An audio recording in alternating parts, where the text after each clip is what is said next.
soldiers, comrades in arms. Nearly 40 years ago, I swore like you an oath to become alive. About 8 months ago, I swore before the Lebanese an irrevocable oath. Comrade, comrade in arms, in cause and in honor, thank to you. I honor my first oath. I thank to you I will always honor my second one. And there I am, here to tell you, soldier, wounded, and martyr, all my thanks and gratitude to you. In loyalty to your sacrifice, the purity of your blood, the prayers of your mothers, the concern of your father and families, because I know the meaning of sacrifice and the sanctity of martyrdom. I also realize that the people who deserve life do not let their martyrs fall twice, once defending them and once through oblivion, denial, or compromises. Every martyr who fought, resisted, and fell for Lebanon, regardless of his birthplace or God's destination, is a treasure for us in our journey toward achieving the goals of this martyrdom. By building a dependent, stable, prosperous, and modern nation that embraces all its people and is open to the world. Loyalty to the martyrs, to their sacrifices, and the cause to which they rose up require all of us to stop deaths on our land, to stop destruction, and to stop suicide, especially when wars become absurd, free, and sustainable for the benefit of others. This is to preserve the dignity of our people, our land, our state, and our homeland. O proud army, today is your holiday, so be proud, because there is no institution in the Lebanese state that unites more than the army. No institution has made sacrifices like the army. No institution has withstood corruption, the hardship like the Lebanese army.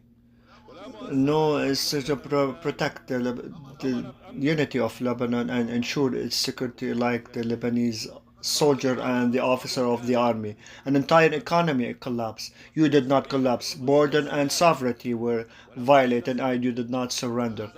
Enemy planted their agent among us, but they did not find a traitor among you. The army is a miniature fabric of the Lebanese people and its most beautiful attribute. Therefore, whoever loves his army loves his people and his country. The army has a great favor on me, on that, and that has raised me to the love of the country without partiality, to the love the people without popularism, and to the love of God without sectarianism.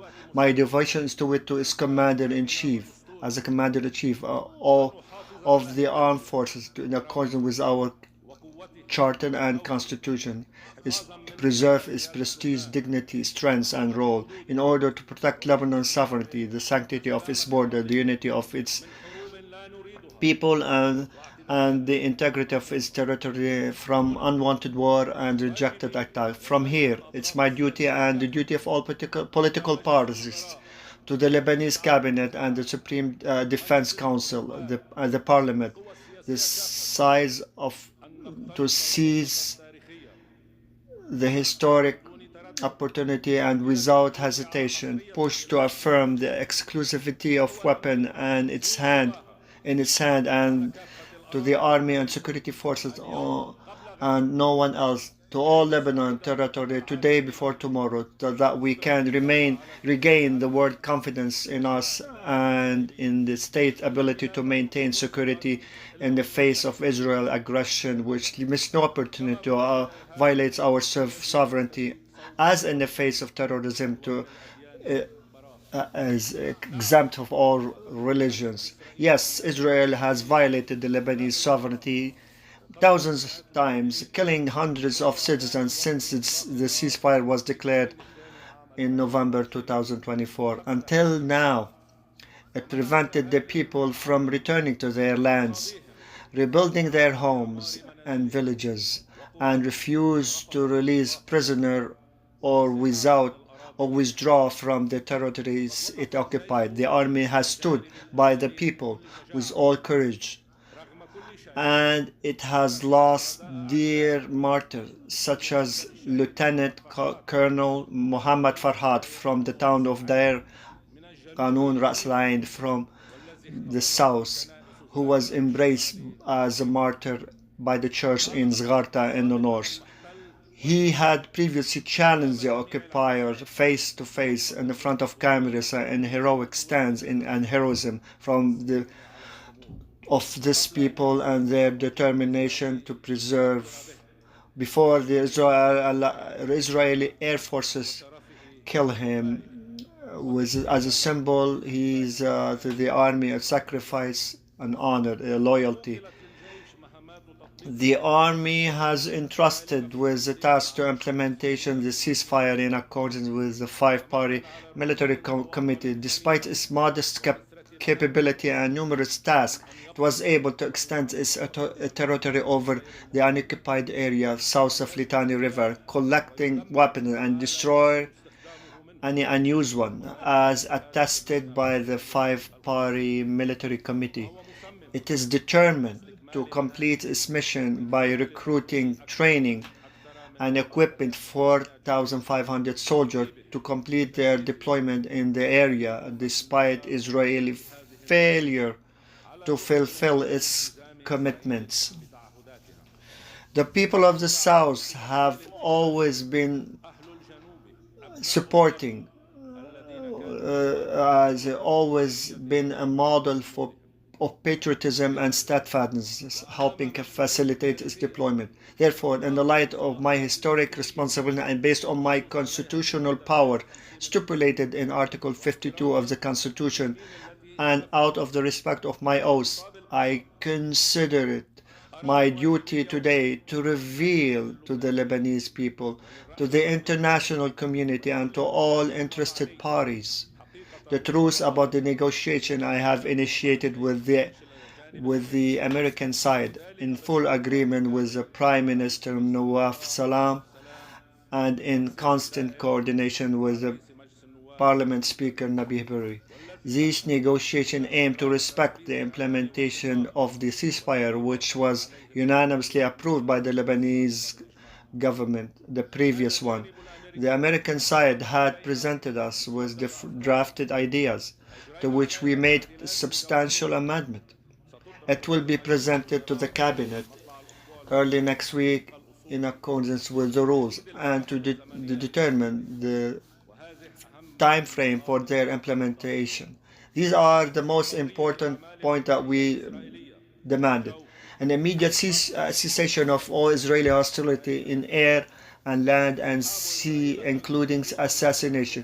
Israel withdraw behind the international recognized border and the release of prisoners, extending all authority Lebanese state over all territory, withdrawing weapons onto all forces, including Hezbollah, and handing them over the Lebanese army, securing amount of $1 billion US dollar annually for the period of 10 years from friendly country and support Lebanese army and security forces and enhancing their capabilities.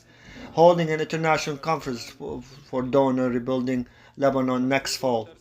Defining the marking the establishing the land of maritime borders with Syria with the assistance of the United States, France, and Saudi Arabia and relevant teams in the United Nations. Solving the issue of Syrian refugees, combating smuggling and drugs, and supporting alternative crops and industries. These are the most important provisions of the memorandum, the stage of which we have defined for parallel implementation, and which no honest and loyal Lebanese can fail to adopt. This will block Israel from continuing its aggression, force it to withdraw from all occupied territory, delineate Lebanon's border in the southeast and north for the first time in its history, regulate the monitor of these borders, prevent attack, return people to their lands, secure the funds necessary to build infrastructure and homes, enhancing confidence in the Lebanese state and its institution, and primarily in the army, and give us the opportunity to establish a solid and lasting stability, the first condition for the prosperity of the Lebanese economy and for proceeding with the necessary structural reform with international and Arab support. We are tired of others' war on our land, on our gambling, on all adventures. It is time for us to end the excuse and ambition of our enemies who exploit our division and our concerns. We sometimes confronted them individually from outside the framework of the state, believing from one of us that the state is weaker to resist, or the enemy was within, or that an external party would fight on our behalf. All these illusions have fallen after thousands died of our martyr and destroyed a large part of our homeland. No, nothing is more secure than the army's weapons against the aggression. An army with a state built and on institution, justice, and public interest. Let us all stand behind the army because experience has proven that its weapons are the most powerful and its leaders are the most reliable and the loyalty is the durable one. My appeal to those who face the aggression, to those their noble national environment, it's to rely solely on the Lebanese state. Otherwise, your sacrifice fell in vain with the state or what is left with of it. You are too honorable to risk to the project of building the state. You are too noble to provide pretext for the aggressor who wants to continue the war against us. Thus, we will continue in our tragedy, fragmentation, and suicide. But this time, we willingly abandon the international Arab support with our consensus, and we lost our consensus, and that's what you don't want. For the thousandth time, I assure you my commitment to weapon exclusivity stems from my commitment to defend Lebanon's sovereignty and border, liberating the occupied Lebanese territory and building a state that accommodates all its citizens. You are fundamental pillar of this state.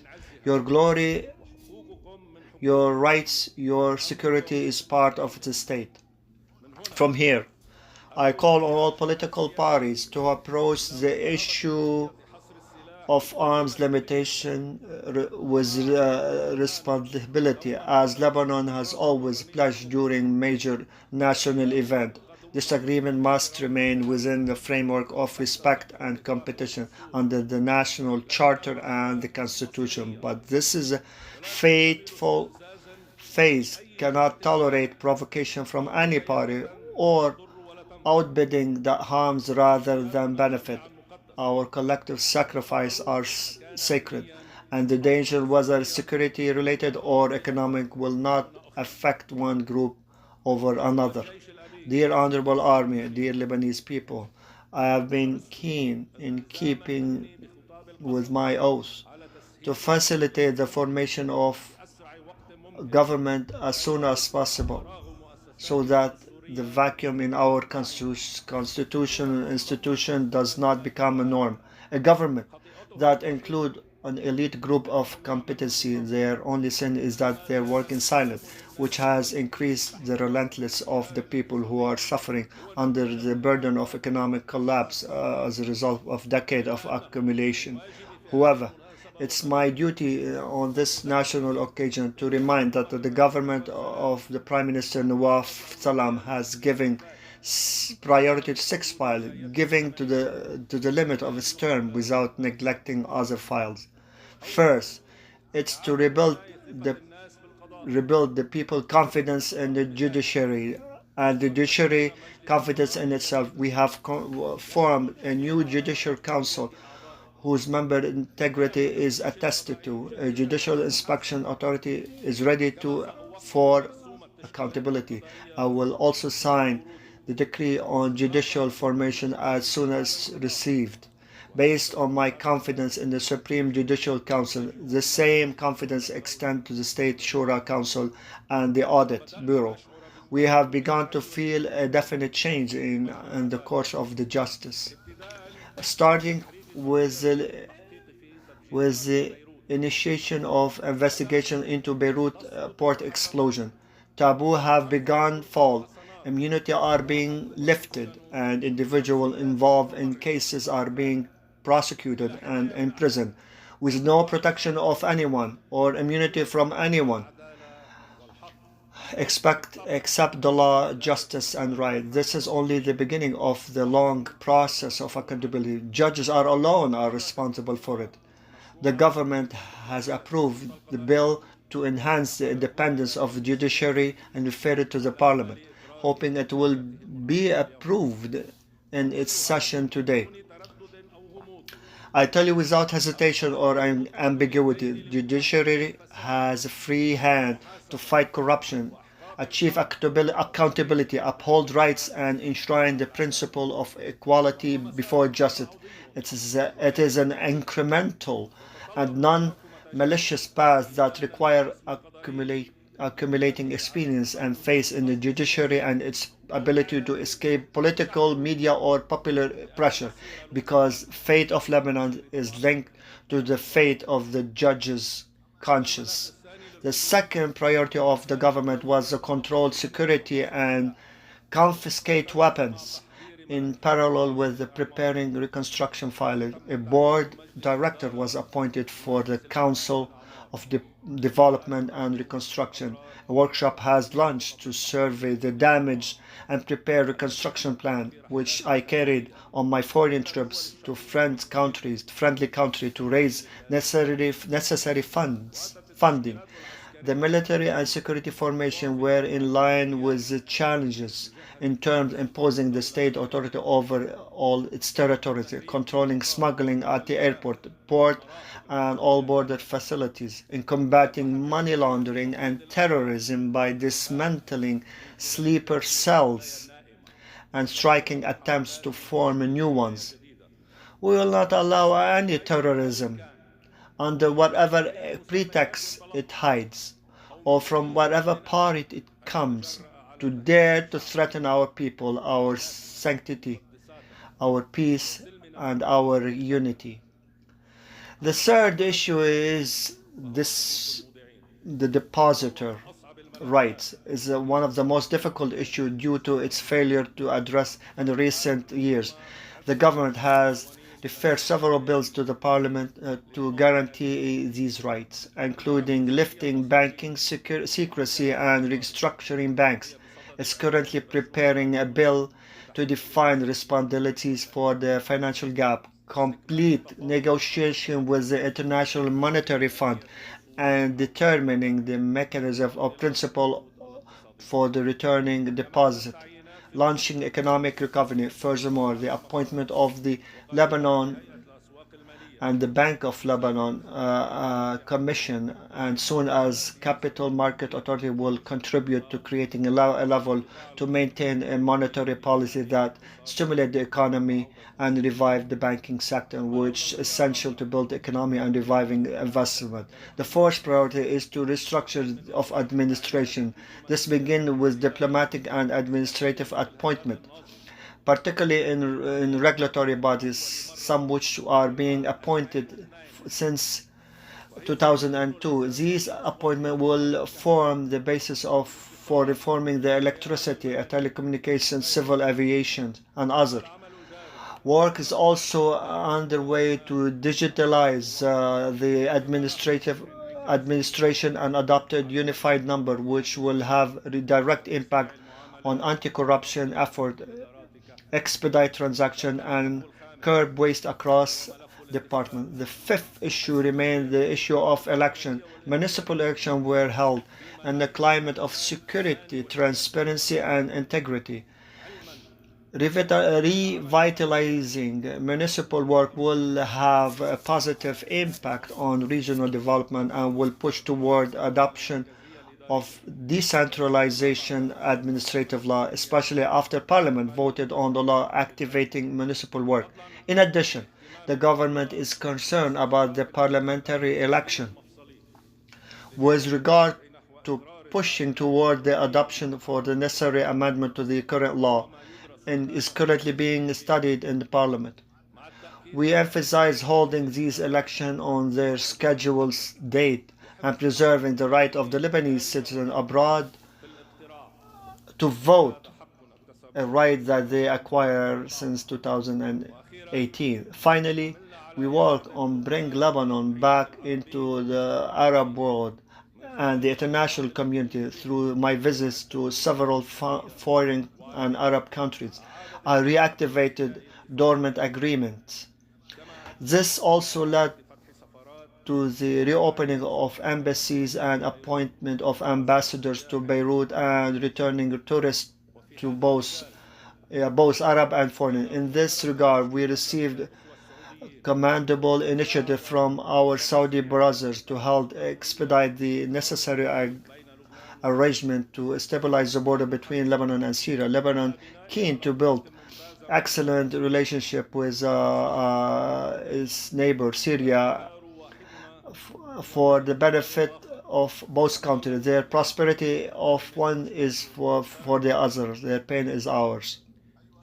Dear proud Lebanese army, I have paid a great deal of my popular capital to spare you and the Lebanese people from a futile wars and conflict, but the hour of truth has begun to strike. The region around us is in turmoil, tearing between the edge of the abyss and the ladder of prosperity. Today, we must choose between collapse or stability. I have chosen to cross with you, with our homeland Lebanon, toward a better future for its citizen.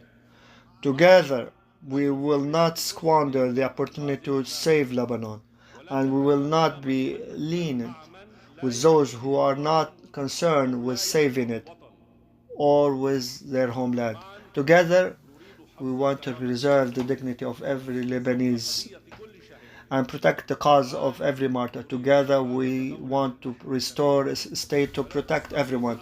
No group will be strengthened by the outside influence, weapons, or foreign influence, or depths, or shifting balance. Rather, we will all be strengthened by our unity, our consensus, and our army to control any aggression. We want to restore a state that is the sense of our will, the embodiment of our covenant, and the fruit of our sacrifices. It alone can protect us. The deadline is imminent, and the responsibility is comprehensive. As long as the Lebanese are with you, with the strength of your will and the wisdom of your leadership, I am confident that the state project will triumph.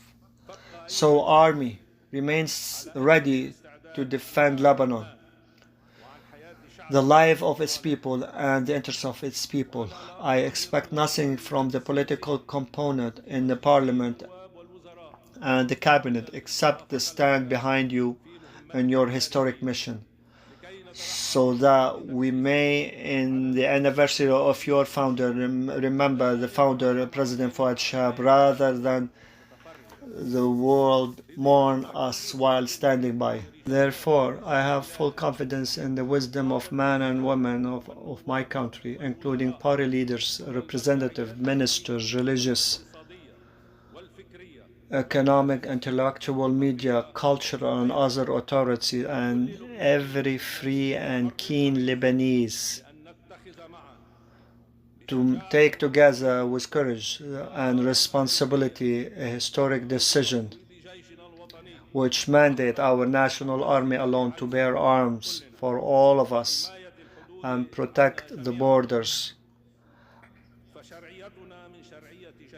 Our legitimacy comes from the legitimacy of our army. The holiday will not be complete until the liberation is completed. The holiday will not be complete until the demarcation is complete. The holiday will not complete until your weapon are exclusive to you and reconstruction begins so that Lebanon can reconcile with its role and mission. Glory to our righteous martyrs. Long live the army, long live Lebanon.